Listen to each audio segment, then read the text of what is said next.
بسم الله الرحمن الرحيم. Ijoolleen kun ijoollee hundi isaaniiyyuu ijoollota abbaan qabneedha. Kan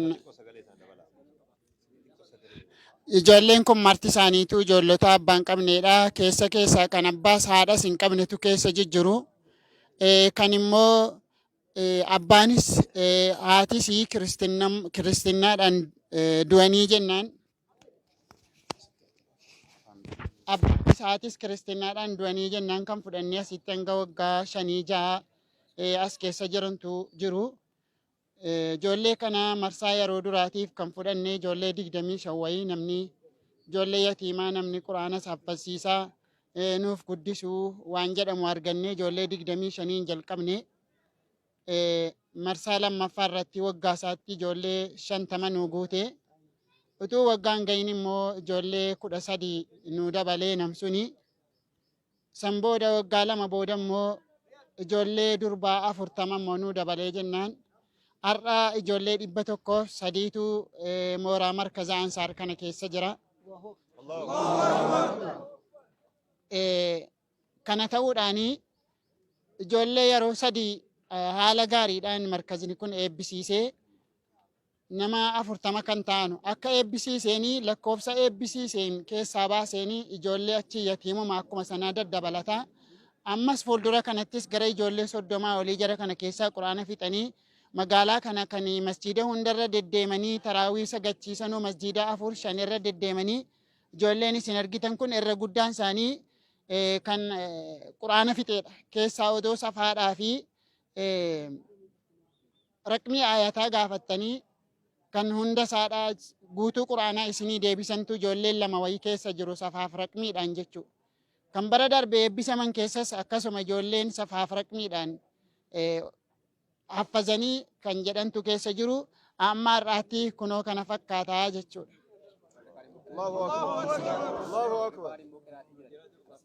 Warri kaan qaraatii jiru. Warri kaan kunoo ustaazaa asitti waamnee ijoollee 18 akkanumaan ofuma makiinaa keenyaan sheekota Shee Ismaaliin jennee geessinee iddoo tokko keenya achitti to'ataa jirra.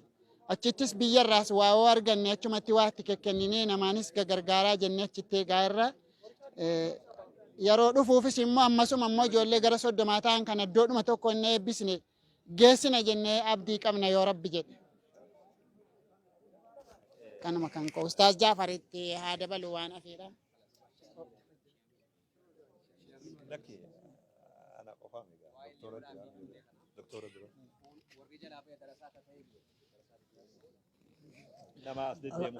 الحمد لله وأصلي وسلم على رسول الله وعلى آله وصحبه ومن والاه. والنسين هجتن جمعيان دعواكم جمعية الهدى والنسين هجت يتيمكنا أكنت تقدسون إجولي أبا في هات جير كان ولدتك أبدني أكنت تقدفتني حال بريدا كنان فول لسانيهن إفا بكي أباتي في آبوتني أكنت تسن قدسون كن وان قدان وقمتشيسو وان شريعان أمو اتأجج رسول ربي صلوات ربي وسلامه عليه مالي أنا وكافل اليتيمين كهاتين أنا في نمني يتيم وفتك أبي قدسي قياك إياما أكهر كلمان كناتت نوجين كافة مايد ثواب قد رب سنهيرا ورا ثواب سأرقة رب سنها تايسو ورا ثواب سأرقة رب سنها تايسو اتدبلتني قدسو بيتشامتي قرآن برسيفتني أما أمو كان فوتني علمي بكي علمي جيستني يجون كوني أبا أوفيسا نيادة أكا أبا أوفيتي فأوفيسا نيادة قوتني وان بيالي مسوما إرتقر قارتني akka ilmi kun ilma biyyaa tahee gana biyya kana ijaaru gootanii rabbi isin haa ijaaru. Rabbi isin haa ijaaru. Rabbi ammallee isinti haa bal'isu. Ka ammoo ijoolleen tun bakkee geettee nu marti itti gammannu rabbi haa taa'isu. Warri ijoolleen tun biyya kana guddiftu rabbi haa taa'isu. Isin isaan guddiftanii warra biyya guddisee biyya horatee biyya kanaaf misooma biyya kanaatitti shaaruku rabbi haa taa'isu. Nama ammoo isin gargaaree warra isin duuba jiru.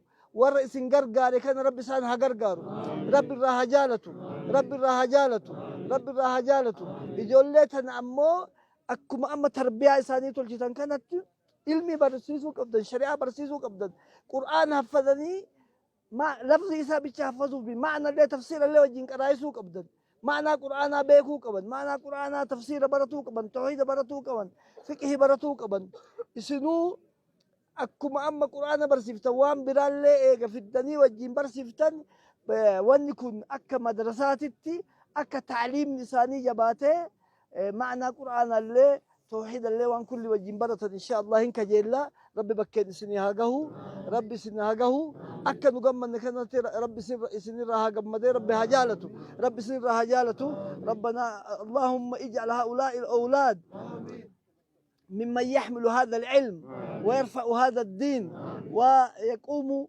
ببناء هذا البلد إجولة بإجارة ربها تايسو إجولة بكيت نبوت ربها تايسو كأمو ديبئتين بيتنا مسوس ربها تايسو إيمان ربها دبلوف تقوى ربها دبلوف والقرآن توجتها تايسو وصلى الله وسلم على آله وصحبه أجمعين السلام عليكم ورحمة الله وبركاته ما يخوضها جنة أكاونتي جمعيات هاني قبل إيه ولا كركت بيادر ولا كاتك رب أكاونتي دبته في لا kan ijoollee kanaati miti جمعية جوليت نكركرتو kan jamiyyaa ijoollee kana gargaartuuf akkaan بسم الله الرحمن الرحيم الحمد لله الصلاة والسلام على رسول الله صلى الله عليه وسلم ورا نهردو فهندانو السلام عليكم ورحمة الله وبركاته جيتشو بربادا لغتي إيغا لغا جبيج إيني أنا ستما خنا دوفني وانا جايبا أغري مغالا غاترا خنا وهندر واني قلبي نباتوكو غرالي نما نياتو جولي تانا جيتشو دوبا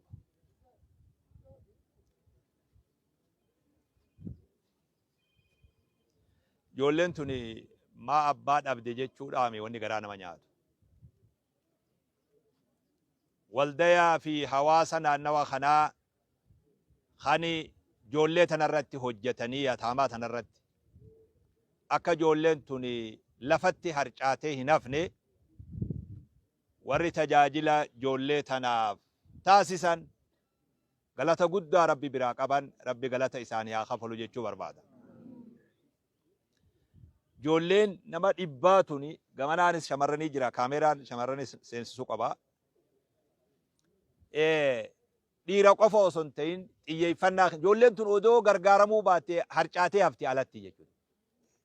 Akka harcaateen hafneef tattaaffiin godhame kun waldayni kun taasisillee tattaaffii guddoodha. Jazaa isinii haa kafaluu jechuu barbaadaan akka nama tokkotti duuba. Khabiroo immoo nama viidiyoo kana laaluuf amma laalaa jirulleen haganaa laaluu taa'u TV irratti yoo rabbi fedhe. Wanni kun piroojeektii Islaamaa waan ta'eef ijoollee har'a nuti agarru ijoollee xixiqqoo tana keessaa boruu namni bakka doktorran keenya kanaa bu'u ijoollee tana keessaa eegganna jechuudha. Waan kana ta'eef mashruu'a bareedaa piroojeektii bareedaa deemaa jiru kana hawaasni biroo ha viidiyoo kana laaltan ha biyya birootis jirtan biyya keessas jirtan biyya alaatis jirtan akka waan kanarraa qooda fudhattan mucaa tokkoo kanaaf yoo qaariyaa baase namni tokko mucaan kun baatitti $50 ol hin nyaatu mucaan kun duuba agar wagaraame $50 ol hin nyaatu sheekh sanii ol hin nyaatu namni tokko yoo mucaa kana $50 fudhate tokko immoo nama lama fudhate tokko sadii fudhate ijoollee tana wal gargaarree karaa laafaadhaan barsiisuu dandeenya. Namni islaama ta'e nin beeka namni gargaaru hedduun akka dhufuu taa'u hedduudhaan beekani dhufuuf ta'an. Namoonni suni namni isaan qunnamuu qaban mee telefoonni mee akkaawuntiin. Egaa ni harkifattan bar qophiin qabdanii. Harka bitaatiin katabdee booda lakkoofsiin badiin. Kuni maal imma duuba? Dubbisi lakkoofsa kana. Akkaawuntii tana maal akka taate lakkoofsas dubbisi akkaawuntii baankii tamiiti mas. Sagalee ol fuudhi. Markazul Ansaar jedha maqaan akkaawuntichaa kan baankii daldala Itoophiyaati. kuma tokko yookaan tokko duwwaa duwwaa duwwaa 32 30 44 8 akka katabbitti unoo tana dogora qabdaati emee tanuu mucaa kana godhi dhisi kan keessa